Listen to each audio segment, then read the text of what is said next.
Okay, hi everyone. This is going to be hi boo boo. This is going to be my labor and delivery story. Long time coming. We are now 5 weeks postpartum, so I just kind of wanted to get on here, give you guys like the whole spiel, and allow you guys to meet little old Madeline. If you do follow me on Instagram, you've probably already seen her. But I've been going through a lot, so it's self discovery. It's everything in these last 5 weeks. So even my names on Instagram and Twitter have changed. So I'll give you guys those in the description box below. But I wanted to first off start by introducing myself because I'm no longer going by J Love. I'm just gonna go by my regular old name that I've been given at birth, which is Brittney.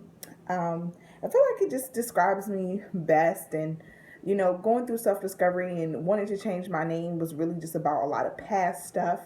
And after having her, I realized I love me and I'm perfect the way I am. And just the way she looks at me just makes everything even more complete for me. So it'll just be Brittney. And my channel is going to be called Being Britt Brat. So yeah. But basically, starting from the beginning, I was a high risk pregnancy my whole pregnancy. You guys have probably seen that in previous videos where, I had a threatened miscarriage at one point. I ended up on bed rest for the remainder of my pregnancy, and it was just very, very difficult. I couldn't do anything. I worked for a short period, around like 2 to 3 months, and then they were like, no, you can't do that either. The baby's getting too big. We're worried about you standing around. So towards the end, I became a high risk pregnancy all over because of the fact that she had grown to be so large, which I talked about in my 38-week update. They were estimating her to be about 10 and a half pounds at birth. Praise God, she wasn't.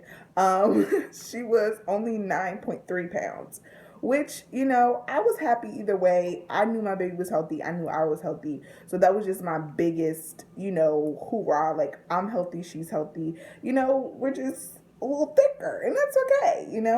So, in the beginning, like I said, my doctors told me that I was a high risk pregnancy.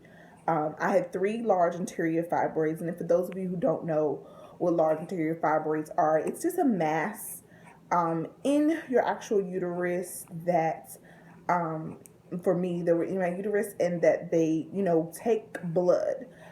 So with them, being a mass that, also needs blood to thrive and live, it could have potentially taken blood from her. The benefit was she was a bigger baby, so she was in there like, no, you ain't taking from me. So she was okay. But my large anterior fibroids did grow to be a pretty big, about 5 centimeters. They were pretty large. And what ended up happening was that I ended up having to get a C-section, because of the fact that she was also breech. So granted, all these things are working against me. High risk pregnancy, I have large fibroid, I have 3 large anterior fibroids. Then on top of that, they're estimating her to be 10 and a half pounds. So they're thinking, we might nick the fibroids, you might have to get a blood transfusion. We don't know what could happen. You could possibly have to get a hysterectomy, which just means the actual removal of my uterus altogether, so that I won't necessarily risk my life in the process of all the bleeding. So it was just a lot going on. Now, me being me, I prayed. I prayed so hard. I had my family praying. I got all my prayer warriors together and we prayed. I had kind of just came to agreement with God that, what, He told me that I was going to be okay. He told me my baby was going to be okay. So I eventually just was like, what, let me get all this stuff out of my head and just go on through this. Went for my pre-op to, get them to do a blood tap, match my blood and everything. So they matched my blood. And after all of that, the day came. When the day came, they got me prepared for everything. And in the process of being prepared for everything, my mom kind of freaked me out, which freaked me out. And she was like, she's scared because she couldn't be in the room with me. My fiance, of course, was in the room with me. And she felt like she wanted to be in the room, but she couldn't. So that was a whole drama in itself. Because when she told me she was scared, my mother being a pre-op nurse of over 15 years, it was like, you're scared? Okay, now I'm scared. Because at first we were good, we prayed, we were great. And then now that you're scared, I'm terrified. So I went in by myself originally, of course. And then they later on let my fiance in. They gave me I ended up getting a spinal as well as a epidural because of the fact that they did not know how long my surgery would actually take because of all of these risks that were involved. It was great that they did, though, miraculously, because I didn't have any complications, but right when they gave me my spinal and my epidural, another emergency happened, and my doctors had to leave the operating room to go deal with her cesarean section because of the fact that she was going through a lot of things. She had collapsed in the middle of the hallway. It was just a lot going on with her, and they had to go get her done before they came and do me. So I was really thankful because I was glad that I didn't have to feel anything because of the fact that they had did this for so long. Fast forwarding through all of that, I ended up in the C-section room. After, I'm in the C-section room. They're giving me my spinal and my spinal tap and my not my spinal tap, but my spinal, as well as my epidural.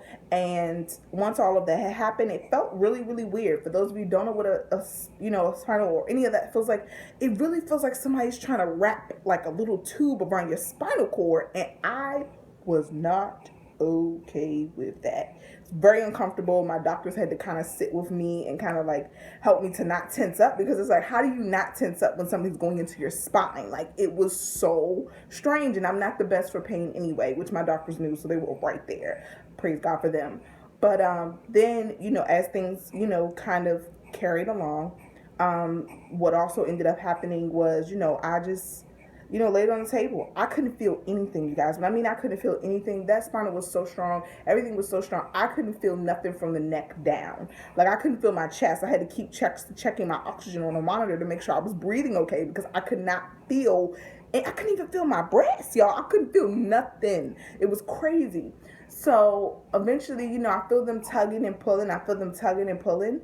And then I hear a cry, and then it stops. And then I hear a cry, and then it stops. So I'm freaking out because I'm like, where's my baby? What's going on? So my fiance's over there with her, and what ended up happening was she had swallowed a good amount of fluid. So she couldn't, necessarily bellow out and cry because of the fact that she was not breathing okay, because it was fluid in her lungs. They had to rush her out. They rushed her out, and her saturation wouldn't get above 88 at first, and then it went to about 92, 95.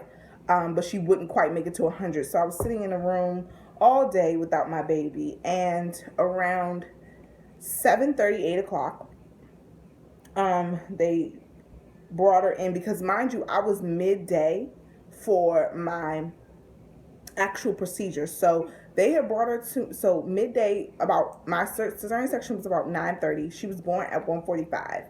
So after, all of that had gotten done, they had brought her to me around 3:45, 4 o'clock for her feeding. She fed, went back, and they were like, they were going to keep her monitored for a little bit because her breathing was still, not as 100%. So then her breathing got to about 100% at around 7:45, 8. So, I think it was 7:45, 8. And they brought her to me. I was thankful. I was prayerful. I was so excited. You know what? No, I'm lying. The 7:45, 8 o'clock was when she was finally in the room with me. She was done and complete in the NICU and everything about 5:45. So that's when they had kind of came and told me that she was okay, that they were just prepping her to bring her back to me. 7:45, 8 o'clock was when we got transferred to our actual room. Sorry about the timing. I don't want you guys thinking that they starved my baby all day long. They didn't. But so she was perfectly fine, and they brought her to me. Luckily, the next day, I had got a report from the nurse that was actually with her. She actually was my nurse the next day, which I was so thankful for. And she basically told me that by the grace of God, she was on her way into the NICU. From being in the nursery and then monitoring her, she was on her way into intensive care. And as soon as she hit the doorway, she hit 100%. And I said, yes, because my God will. Okay, my God will. And I was so excited.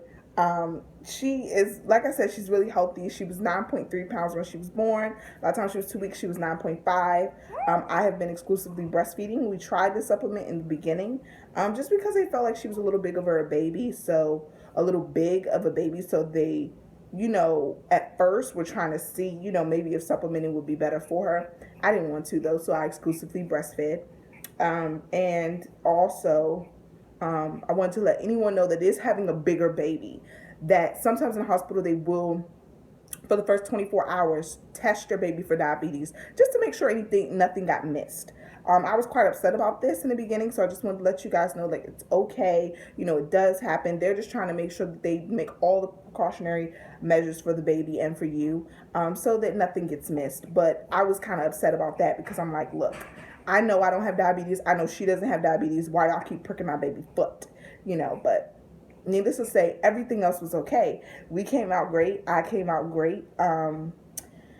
I will show you guys my little bump. And then, I don't think she wants to. It's okay. It's all right. Say hi, everyone. Say hello. This is Madeline. She looks like she's ready for another feed. I'll probably be feeding her in my next video. But this is Madeline. Yeah, this is little Madeline. And she is now 11 pounds. She was born 9.3 pounds.